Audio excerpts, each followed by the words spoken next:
Hey Run Junkies, welcome to another weekend update. We have put the Boulder 10K behind us and we are moving on to the next phase of training. So here's a little perspective. I have a long-term goal of the Dopey Challenge out in January of 2017, and that training doesn't start for a few more weeks. I'm the kind of person who needs a plan, who needs a race or a finish line or a coach or somebody to whom I can be accountable in the meantime until that Dopey training starts. I want to do something that's called a proof of time. I've signed up for a 10-mile race out in September that I am hoping will be one of my faster races in order to earn myself an earlier start time for the Dopey Challenge. I also have my sights set on a half-miler at the end of September. I'm going to probably choose between the 10-miler and that half marathon.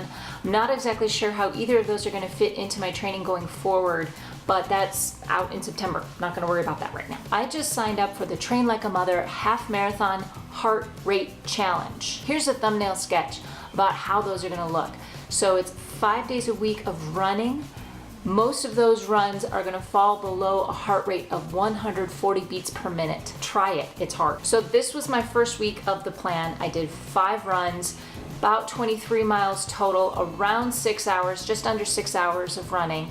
But most of those runs, with the exception of one, came in on an average of under 140 beats per minute. So to give you a little bit of perspective of what that means in terms of my history in running, I have been averaging about 11-minute miles for the last, 6 months or so. Keeping my heart rate under 140 beats per minute puts me at about a 14 to 15-minute mile pace.